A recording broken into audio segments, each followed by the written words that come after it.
মিথুন রাশি মিথুন লগ্ন জেমিনাই সাইনের জাতক জাতিকাদের বৃহস্পতি বক্রী হওয়ার ফলস্বরূপ অর্থাৎ জুপিটার রেট্রোগ্রেড হওয়ার কারণে আগত 120 দিন, ঠিকই শুনছেন, প্রায় 4 মাস 11th মার্চ 2026 আপনাদের সময় ঠিক কেমন অতিবাহিত হবে সে বিষয়ে এ প্রতিবেদনে আমরা বিস্তারিত আলোচনা করব।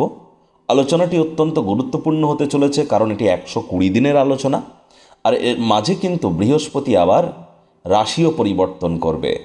বৃহস্পতি স্বনক্ষত্রে গোচর করছে। তিনি সুদীর্ঘ 12 বছর পর তিনি কিন্তু উচ্চস্থ হয়েছেন আপনাদের পরিবার, বাণী এবং অর্থের ভাবে, এবং তিনি অতিচারীও হয়েছেন, আবার বক্রী। আবার এই 120 দিনের মধ্যেই তিনি আপনাদের রাশিতেও গোচর করতে চলেছেন। তাহলে স্কিপ না করে পুরোটাই শুনুন, যদি ভিডিওটির প্রকৃত মর্মার্থ আপনারা উপলব্ধি করতে চান। পরিশেষে যেমন প্রতিকার নিয়ে আলোচনায় আমরা থাকি, তেমনটি তো আছি। আলোচনাটি ইন জেনারেল হবে, অর্থাৎ এই পৃথিবীতে যতজন মিথুন রাশির জাতক জাতিকা আছেন, আলোচনাটি তাদের প্রত্যেকের জন্য। আপনি যদি চান আপনার ব্যক্তিগত জন্মগত ছক, তার সাথে সাথে বর্তমান গ্রহগত গোচরের ছককে একসাথে কম্বাইন করিয়ে 100% অথেন্টিক পার্সোনাল বা ব্যক্তিগত গণনা, বেদিক জ্যোতিষের সাথে সংখ্যাতত্ত্ববিদ্যা, লাল কিতাব, কৃষ্ণমূর্তি পদ্ধতি, আপনার নারী অ্যাস্ট্রোলজি সব কিছুকে কম্বাইন করি এনি টাইম আমাদের দ্বারাই করাতেই পারেন। এর জন্য স্ক্রিনে আমরা নাম্বার দিয়ে থাকি। শনিবার রবিবার অফিসে এসে ফেস টু ফেস সাক্ষাৎ করতে পারেন, অথবা by phone any time consultancy আপনারা নিতেই পারেন। তো চলুন আলোচনায় প্রবেশ করা যাক। মিথুন রাশি মিথুন লগ্ন জেমিনাই সাইনের জাতক জাতিকারা কালপুরুষের রাশি চক্র অনুযায়ী তৃতীয়তম রাশির আন্ডারে আপনারা পড়েন। আপনাদের রাশিধিপতিকে গ্রহদের যুবরাজ বুধ। আর স্ক্রিনে আপনারা যে চার্টটি দেখতে পাচ্ছেন, এটি মিথুন রাশির জাতক জাতিকাদের 11th নভেম্বর থেকে আপনাদের গ্রহগত গোচরের ছকটি কেমনটি কিন্তু দেখাচ্ছে। 11ই নভেম্বর 2025 মঙ্গলবার রাত 10:11 বৃহস্পতি আপনাদের পরিবার, বাণী এবং অর্থের ভাবে নিজের নক্ষত্র পুনর্বসু নক্ষত্রতেই কিন্তু বক্রী হয়েছেন। আর তিনি বক্রী অবস্থানেই থাকবেন 2026-এর 11ই মার্চ বুধবার সকাল 8:58 পর্যন্ত, অর্থাৎ একটানা 120 দিন। বৃহস্পতি অতিচারীও হয়েছে এবং তিনি উচ্চস্থ হয়েছেন। 5ই ডিসেম্বর 2025-এর 5ই ডিসেম্বর তিনি রাশি পরিবর্তন করে আপনাদের রাশিতেই কিন্তু ব্যাক আসতে চলেছেন। আর কেতু থাকছে আপনাদের পরাক্রমের ভাবে পূর্ব ফাল্গুনী নক্ষত্রে, রাহু থাকছে আপনাদের ভাগ্যস্থানে, শনি থাকছে আপনাদের কর্মস্থানে। শনি রাহু দুটি প্ল্যানেটই বৃহস্পতির নক্ষত্র পূর্ব ভাদ্রপদ নক্ষত্রে গোচর করছে, এবং শনি কিন্তু বক্রী আছে। 28শে নভেম্বর শনি মার্গী হবে। আর আপনাদের রাশির মালিক বুধও কিন্তু সম্প্রতি বক্রী আছে। প্রথমেই আপনাদেরকে জানাবো যে দেখুন, একটু বৃহস্পতির প্রেক্ষাপটটা আমরা জেনে নেই। বৃহস্পতিকে নবগ্রহের মধ্যে অন্যতম, আয়তনে সর্বাপেক্ষা বৃহৎ, এবং বৃহস্পতি বর্তমানে কিন্তু তিনি অতিচারী হয়েছেন। এর অর্থ কি? সাধারণত বৃহস্পতি একটি রাশি থেকে আরেকটি রাশিতে গোচর করতে তিনি সাধারণত 1 বছর টাইম নেন। সূর্যকে একবার ফুল প্রদক্ষিণ করতে 12 বছর টাইম নেন, এবং সূর্যের সম্মুখীন অন্তত 1 বছরে একবার করে তো তিনি হন। কিন্তু এবার বৃহস্পতি যে পথ অতিক্রম করতে 1 বছর টাইম নেয়, সেটি তিনি 3-4 মাস অন্তর অন্তর পরিবর্তন করছেন। তাহলে ক্ষিপ্র গতিতে মুভ করছেন, যার কারণে তিনি অতিচারী হয়েছেন। এর আগে 2021-22-এ যখন বৃহস্পতি অতিচারী হয়েছিল মাত্র 1-1.5 বছরের জন্য, তখন আমরা মনুষ্য জাতিকে করোনা বা কোভিডের কারণে গৃহবন্দী হতে দেখেছিলাম। আর এবার তো বৃহস্পতি 7.5 বছরের জন্য অতিচারী হতে চলেছে। অলরেডি হয়েছেন তিনি অতিচারী। আর বৃহস্পতিকে কিন্তু শাস্ত্রমতে দেবতাদের গুরুদেব হিসেবে আখ্যা দেওয়া হয়েছে। পরিবার পরিজন, আত্মীয় স্বজন, পাড়া প্রতিবেশী, বন্ধুবান্ধব, বিবাহ, বিবাহিত জীবন, সন্তান সন্ততি, আধ্যাত্মিক চিন্তন চেতনা, জ্ঞান, নাম যশ খ্যাতি প্রভাব প্রতিপত্তি ঐশ্বর্যের ধারক কারক বাহক গ্রহ বৃহস্পতি। আমাদের পেটের ওজন বৃদ্ধি পাওয়া, এটি কিন্তু বৃহস্পতির কারণেই হয়ে থাকে। তাহলে বৃহস্পতির গুরুত্ব কতটা আশা করি আপনারা অনুধাবন করছেন। আর বক্রী হওয়ার অর্থ এই নয় যে বৃহস্পতি ব্যাকওয়ার্ডে মুভ করা শুরু করেছে। এটা অপটিক্যাল ইলিউশন মাত্র, চোখের ধোঁকা মাত্র। আর বৃহস্পতির পাওয়ার অবশ্যই ইনক্রিজ করেছে, নৈসর্গিকভাবে শুভ গ্রহ, তবে অতিচারী। দেখুন, বৃহস্পতি আপনাদের ক্ষেত্রে আপনাদের পরিবার, বাণী, অর্থের ভাবে তিনি বক্রী হচ্ছেন উচ্চস্থ অবস্থায়, অতিচারী অবস্থায়। তাহলে এ সময় কিন্তু আপনাদের পরিবার পরিজন, নিকটে স্থানীয় ব্যক্তিবর্গ, বন্ধু স্বজন, এদের প্রতি, আপনার শব্দ চয়নের প্রতি, আপনার স্বামী স্ত্রীর স্বাস্থ্যের প্রতি, আপনারা বিবাহিত হয়ে থাকলে শ্বশুর শাশুড়ির প্রতি, পৈতৃক সম্পত্তির প্রতি, আপনার কর্মক্ষেত্রে, কাজের জায়গায় আপনাদের রেসপন্সিবিলিটি, দায়িত্ব, এগুলি কিন্তু মাত্রা অতিরিক্ত বৃদ্ধি পেতে চলেছে। 5ই ডিসেম্বর পর্যন্ত আপনাদের পরিবারের প্রতি সকল দায়িত্বগুলি সঠিক সময়ের মধ্যে পালন করতে হবে। ছোটোখাটো ব্যাপারও কিন্তু বড় হয়ে দেখা দিতে পারে, নজর প্রদান করবার চেষ্টা করুন এ বিষয়ে। ব্যাংকের ব্যালেন্সের দিকে একটু নজর প্রদান করুন 5ই ডিসেম্বর পর্যন্ত। আবার এই বক্রী বৃহস্পতির কিন্তু পঞ্চম দৃষ্টি থাকবে আপনাদের ষষ্ঠভাবে, অর্থাৎ আপনাদের 6th হাউস, রোগঋণ শত্রুর ভাবে। ছোটোখাটো রোগশোক যদি দেখা দেয় ডিসেম্বর মাসের 5 তারিখের আগে, ইমিডিয়েট জ্যোতিষতাত্ত্বিক পরামর্শ নেবেন। নিজে থেকে মেডিসিন যেন কিনে খাবেন না, মেডিসিনের উপরে নির্ভরশীলতা বেড়ে যেতে পারে। তবে বেকার যুবক যুবতী যারা আছেন, প্রচেষ্টারত থাকুন। নতুন চাকরি, নতুন কর্মসংস্থান, এগুলি তো আপনাদের প্রাপ্তি হতেই পারে, এ বিষয়ে কোনো সন্দেহের অবকাশ কিন্তু নেই। আর বক্রী বৃহস্পতির কিন্তু পূর্ণ দৃষ্টি থাকবে আপনাদের অষ্টমভাবে। 5ই ডিসেম্বর পর্যন্ত, 2025-এর 5ই ডিসেম্বর পর্যন্ত সাবধানে গাড়ি ঘোড়া চালান। শ্বশুর শাশুড়ির সাথে অহেতুক তর্ক বিতর্কে জড়াবেন না। পৈতৃক সম্পত্তি নিয়ে কোনো প্রকার গোলযোগের মধ্যে যেন আপনি নিজেদেরকে ইনক্লুড করবেন না। লং ডিস্টেন্স জার্নি, দূরবর্তী যাত্রা, ভ্রমণকে যতটা সম্ভব অ্যাভয়েড করুন ডিসেম্বর মাসের 5 তারিখ পর্যন্ত। স্বামী স্ত্রী শব্দ চয়নের দিকে আপনারাও একটু নজর কিন্তু আপনাদেরকে প্রদান করে চলতে হবে।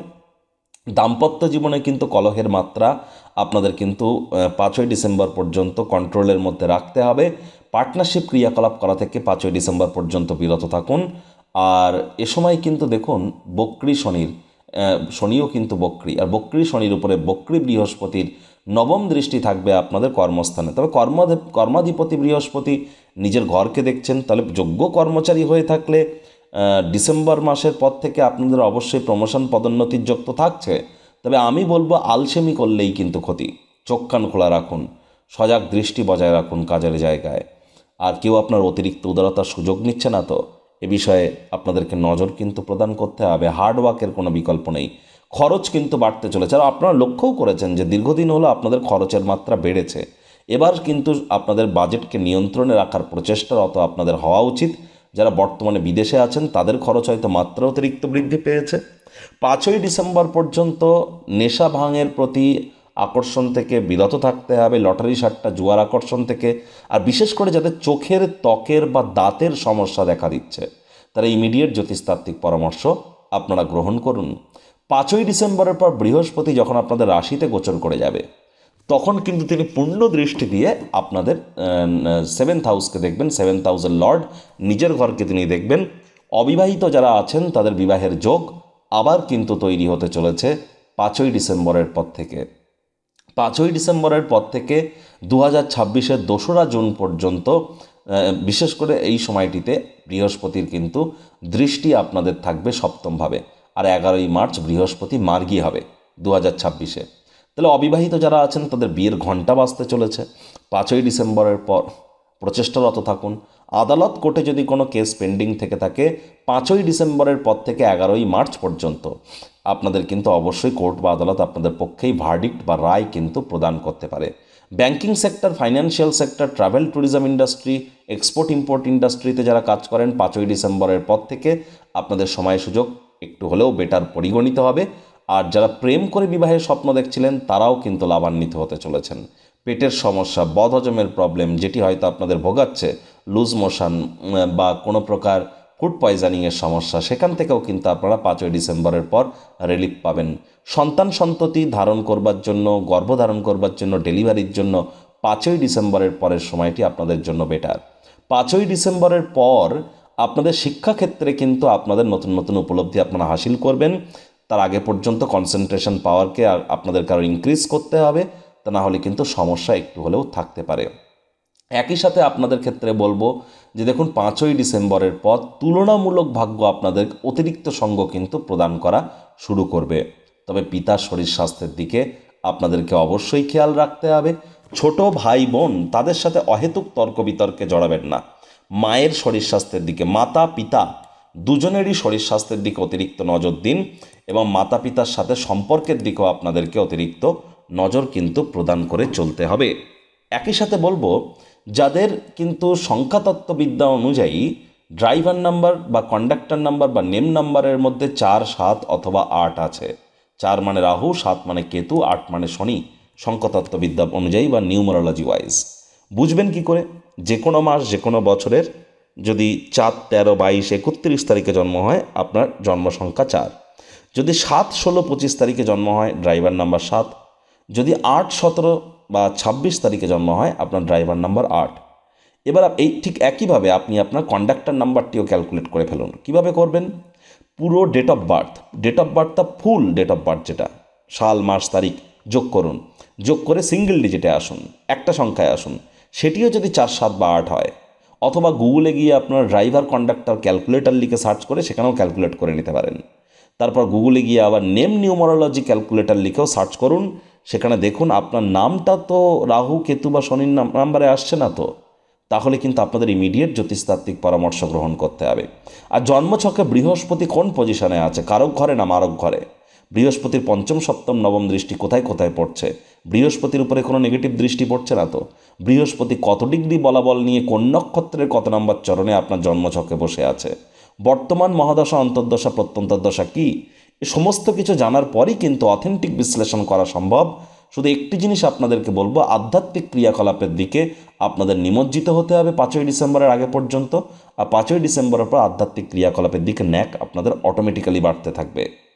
প্রতিকার স্বরূপ আলোচনা করতে গিয়ে আপনাদের বলবো, স্ক্রিনে আপনারা দেখতে পাচ্ছেন বৃহস্পতির বীজ মন্ত্র ওম গ্রাং গ্রিং গ্রং স গুরাবে নামা।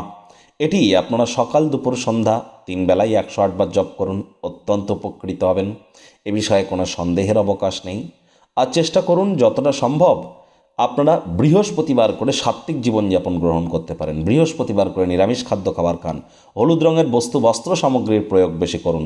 বৃহস্পতিবার করে 7টা বৃহস্পতিবার পরপর হলুদ রঙের বস্তু, বস্ত্র সামগ্রী হতদরিদ্র গরিবদের মধ্যে আপনারা দান করে দিন।